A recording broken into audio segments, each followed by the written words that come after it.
This is the BBC. This podcast is supported by advertising outside the UK.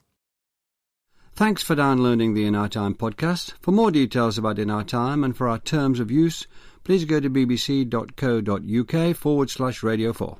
I hope you enjoy the programme. Hello. 2,500 years ago, a young man meditated on life and death and found enlightenment. In that moment, he saw his past lives spread out before him, and he realized that all life, indeed the very fabric of existence, was made of suffering. That man was Siddhartha Gautama, but we know him as the Buddha, meaning the enlightened or the awakened one. He taught that we've not one but many lives, and are constantly reborn in different forms according to the laws of karma, an immortality that binds us to a cosmic treadmill of death, decay, rebirth, and suffering from which the only escape is nirvana. Buddhism was quickly established as a major religion in Southeast Asia, but now, 2 millennia later, it's one of the fastest-growing religions of the Western world. Why has it captured the spirit of our times? Is it because there's no compulsion to believe in God? And what is it that Western converts hope to get from Buddhism?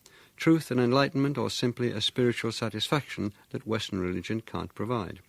With me to discuss the Buddha is Peter Harvey, Professor of Buddhist Studies at the University of Sunderland, Kate Crosby, Lecturer in Buddhist Studies at the School of Oriental and African Studies, London, and Mahinda Degali, Lecturer in the Study of Religions at Bath Spa University College and a Buddhist monk from the Theravada tradition in Sri Lanka. Peter Harvey, we're told that the Buddha was born in the 5th century BC in northeast India. Can you tell me about his early life, and what evidence do we have for that early life? The evidence is based on various collections of texts which were originally passed on orally for several hundred years and then written down in the 1st century BC.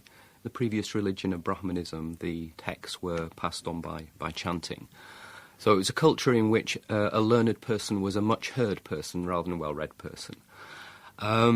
We have no unified biography of the Buddha from the early texts that developed later, which are scattered accounts within the teachings. He seems to have been born into quite comfortable circumstances as the son of maybe an elected aristocratic ruler.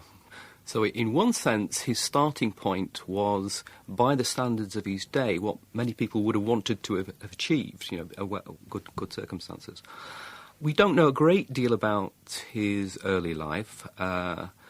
We know he got married, he had a son, but in his 20s he started contemplating the fragility of life, awareness of ageing, sickness and death.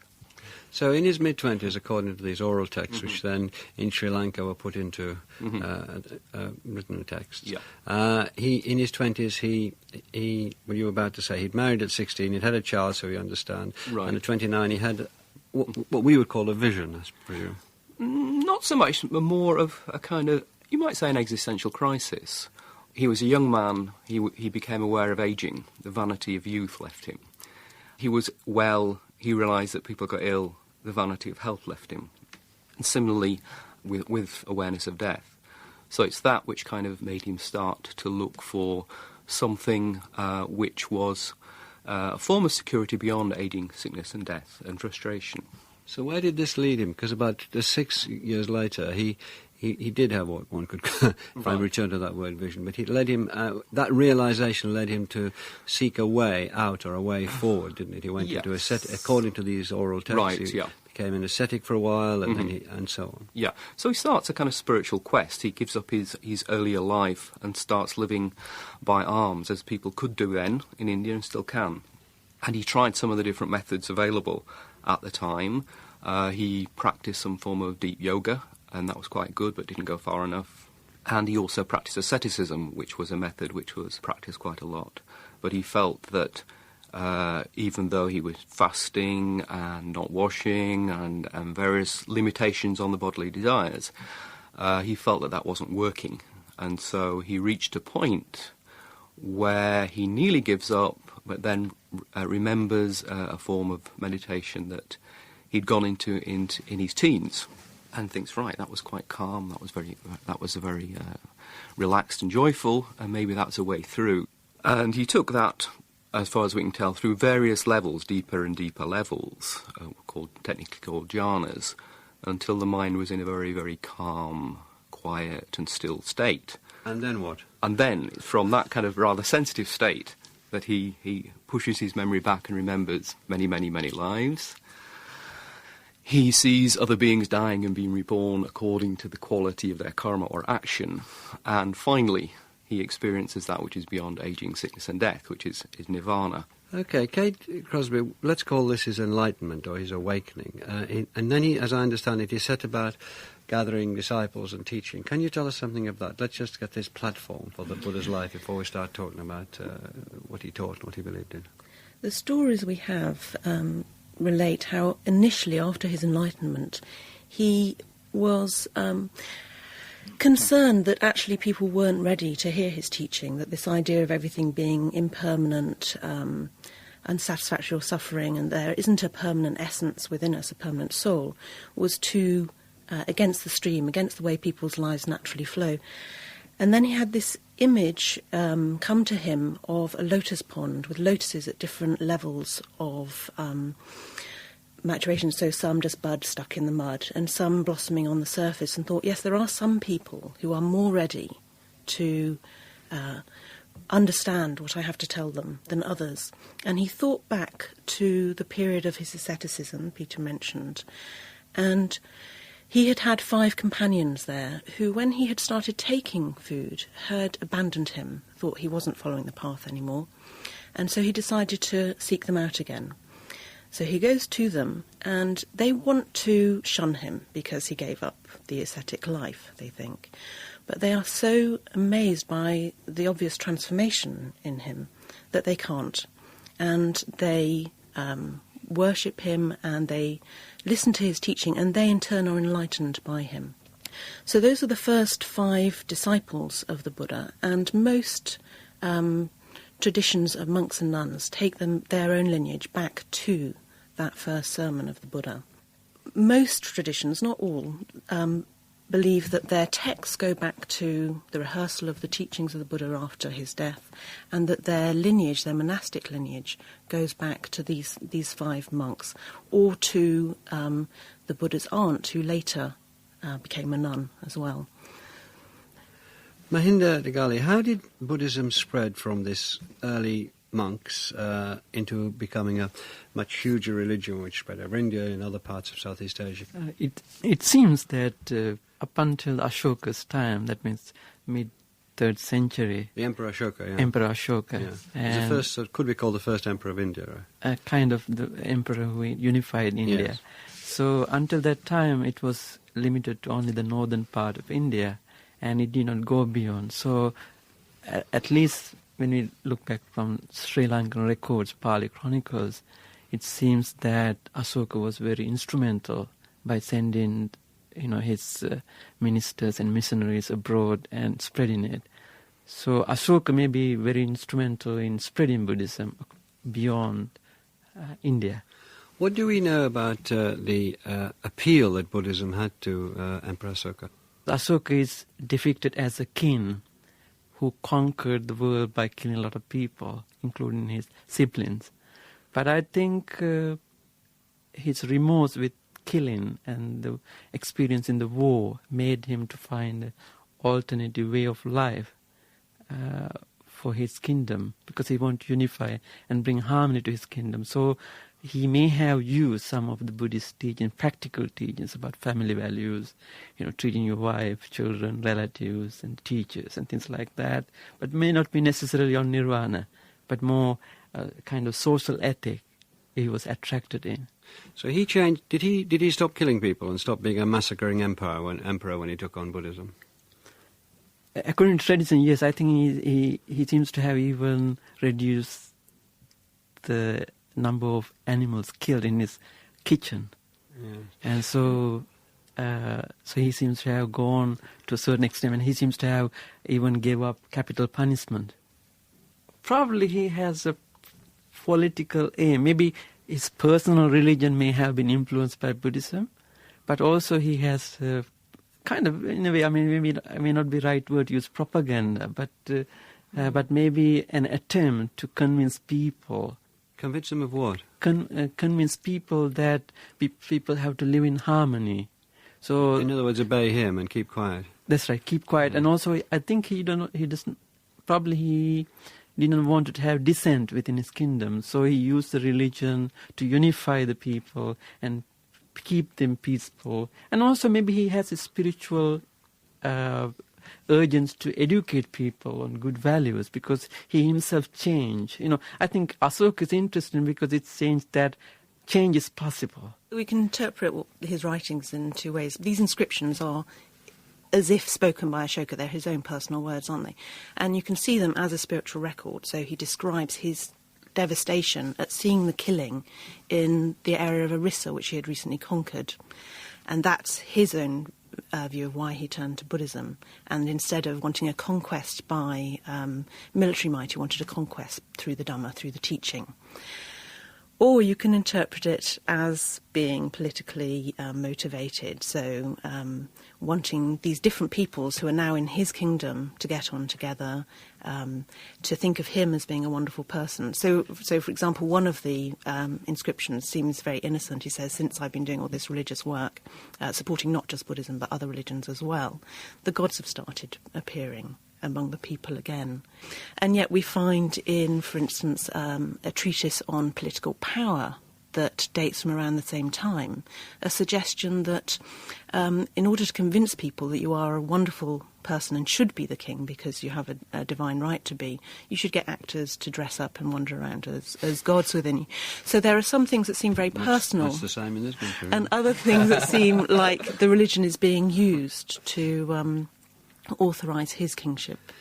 Now, can we talk about some of his teachings? Peter Harvey, according to the Buddha, as I understand it, we don't live one life, but we're constantly reborn, and that is to do with our karma. Can you just briefly explain what's going on there? Right, okay. It's not just a question of many past lives, it's the idea of innumerable past lives in various levels and forms, perhaps as a human being, perhaps as some kind of animal, perhaps as some kind of ghost, perhaps in a hell realm for a while, or perhaps in one of many heaven realms for a while. There's the idea of various different forms of being, and a kind of solidarity of different beings, because beings can move between different realms according to the quality of their action. The idea of solidarity is quite interesting, because it's said, for example, that it's difficult to come across a person or an animal that has not, in some past life or other, been your mother or your father or your best friend. So to speak, remember this and treat them accordingly, and forget any problems they're causing you now. Basically, there's the idea that all sentient beings are exactly like oneself, in not liking pain and suffering and wanting happiness. And in that fundamental way, all beings, that's what it is to be alive. So we're on this constant cycle. Now, where does karma come into that? Right, so karma means action. In Buddhism, it's explained particularly as volitional action. It's really the intention behind the action. And that is seen as having a potency to bring about various effects later in the present life, affecting the next life and some future lives. So it's seen as a kind of causal principle, has a kind of knock-on effect. Do you know you've got karma, or do you have karma whether you know it or not?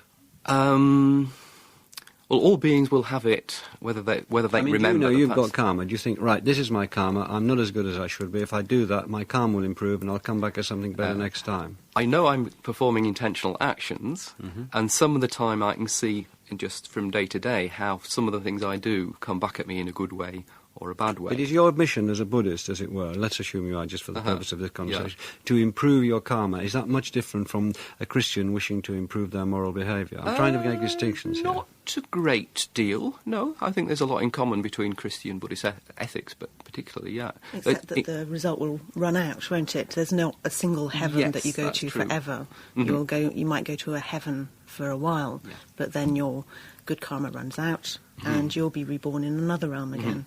So you cultivate your virtue, and this has certain long-lasting effect, but not forever. And one tries to be mindful of avoiding unskillful action partly because of the negative effect that will have. Is there any sense that you remember in this life what you were in previous lives? If you were a Buddhist, would you say, I remember being, I'm not trying to be silly here, I remember being that other person 400 years ago, or that small animal 300 years ago, or whatever it was? Is there any sense of trace memory, any sort of... Most people, certainly not.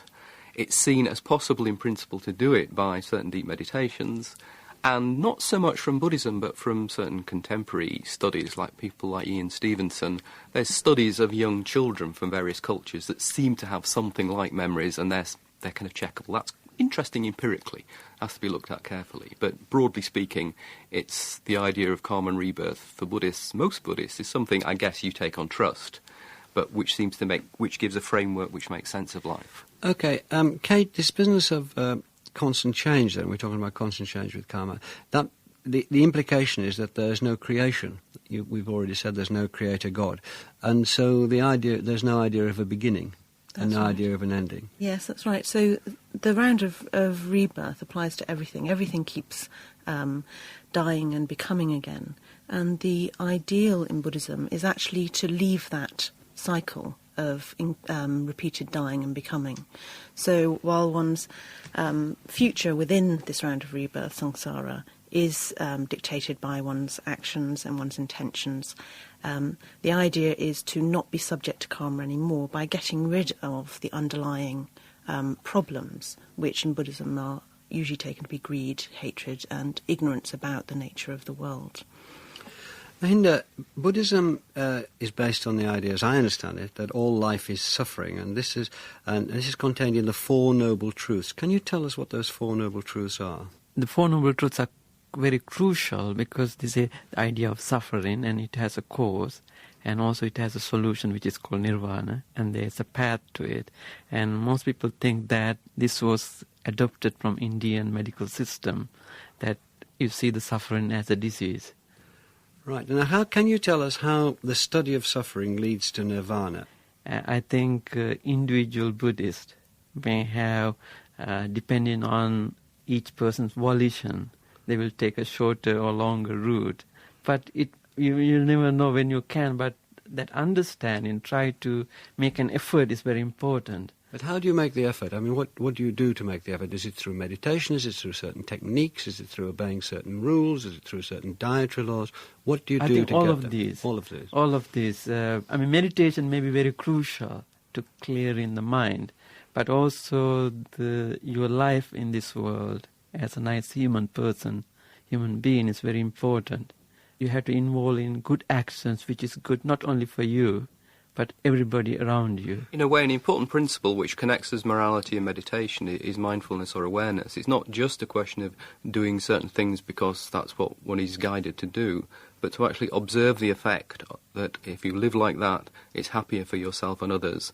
And when you act in a greedy, selfish way, this makes yourself and other people less happy. So it's kind of an empirical thing based on looking at the effect of actions and learning from that. Yes, and the crucial role of meditation Mahinda mentioned.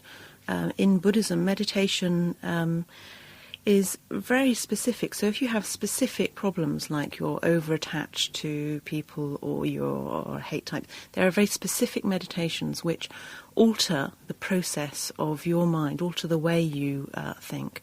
So, for example, there's a meditation which is about learning to feel love or friendliness towards everybody. It starts with the individual. You have to learn it towards yourself.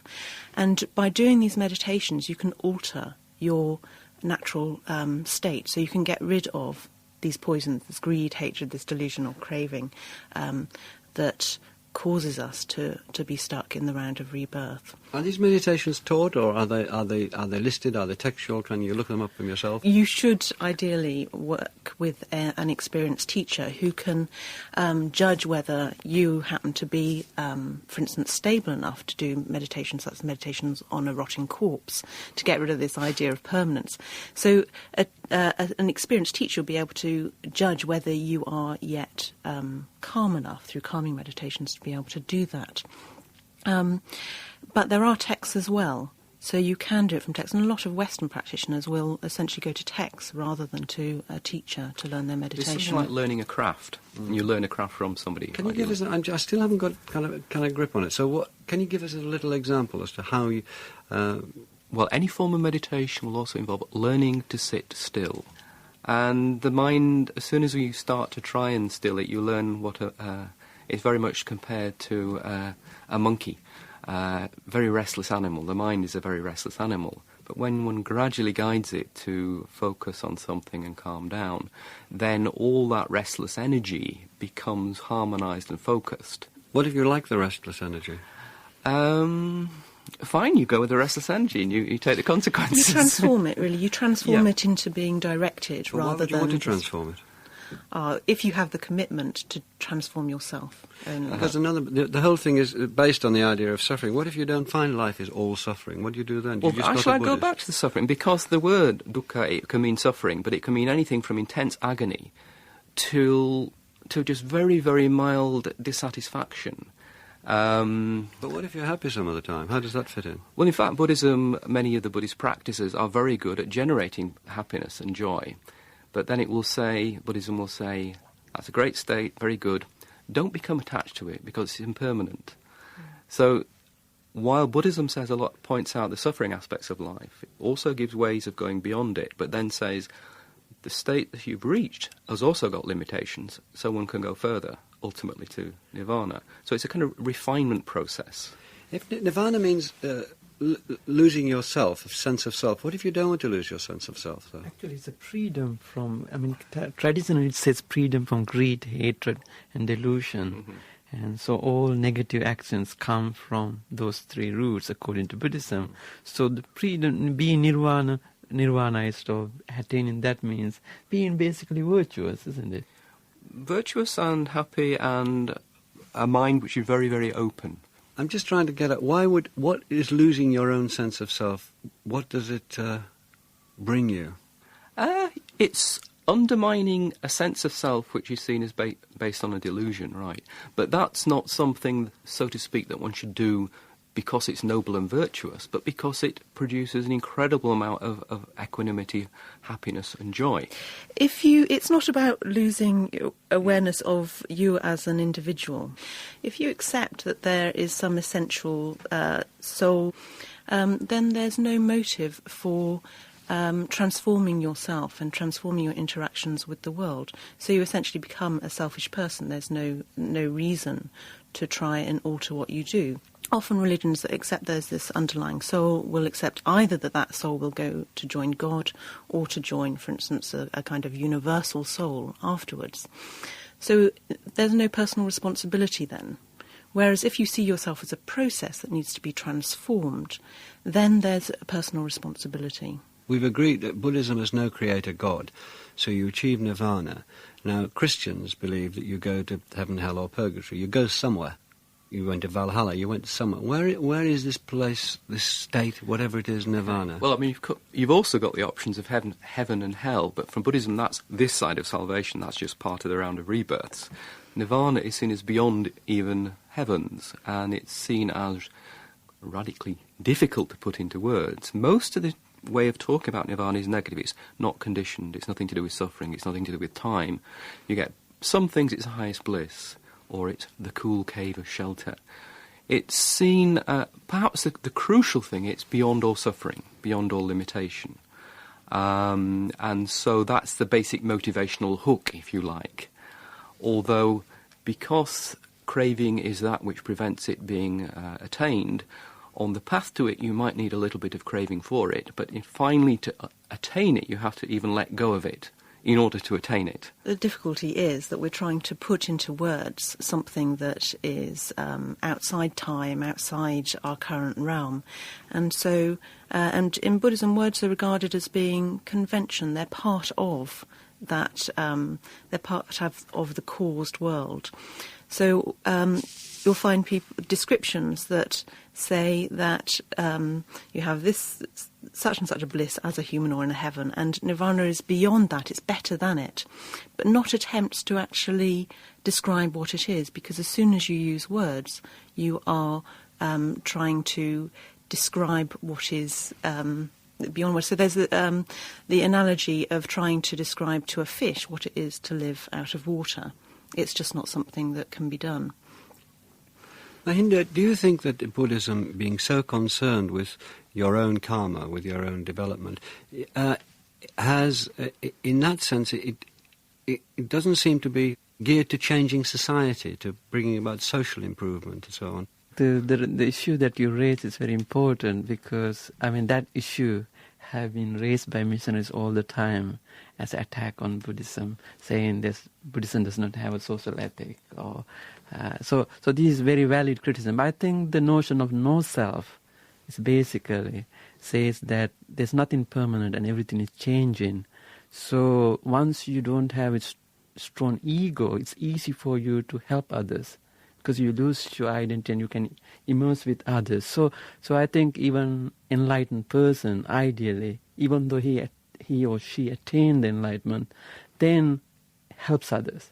So there is a social ethic, and I think even the nirvana person can be useful to society. So I think maybe it's not fair to say that there's no social engagement. There are movements that have responded to this criticism in modern Buddhism, and which are also responding to warfare that's happened in Southeast Asia, which seek specifically to change society, saying that with society in the terrible state that it's in, people are suffering too much. The same reason asceticism is bad. People are suffering too much to be able to focus on full liberation. Therefore, even monks need to be involved in changing society first, so that we have a society in which people can focus on spiritual liberation. Peter, very briefly, we did promise at the beginning of the programme to say why it was becoming more influential in the West. Right. Briefly, why do you think Buddhism is, with the evidence we have, is that there are thousands of Western converts? What is drawing them to Buddhism at this time? I think probably there are the attraction of the ideas, but as much as anything, it's the attraction of the practices, the actual impact on the body-mind system through practices, whether it's chanting or meditation. Without any need for faith, particularly, isn't it? Although that comes later for Yes. Westerners. In Asia, people have faith and then they practice. In the West, they practice and then they develop faith. And there are people in psychology that are investigating the actual pragmatic effect of things like mindfulness or awareness in terms of transforming people's awareness and dealing with problems. There's an analogy, isn't there, of how much leather you would need to cover the world to make it a comfortable place to walk on, and you just couldn't do Very it. comfortable, isn't it? Exactly. But if you just have enough leather for the sole of your foot, you can walk on the earth comfortably without getting thorns. You cannot control the world around you, but you can control your responses to it, and that's what it offers the mechanisms for. But also it challenges people to think, I think, Yeah. twice. And that, I think, people find it very attractive Emphasis because... on personal responsibility. Yeah, and then challenge and say, you have to do it. Right, yeah. You know. It's a pragmatic tradition, it's also a very intellectual tradition as well. Well, thank you all very much for going the course on that one. I hope we're all enlightened and awakened. Thanks to Peter Harvey and Kate Crosby and Mahinda Digali. Next week we'll be talking about the history of the institution of marriage. Thank you for listening. We hope you've enjoyed this Radio 4 podcast. You can find hundreds of other programmes about history, science and philosophy at bbc.co.uk/Radio 4.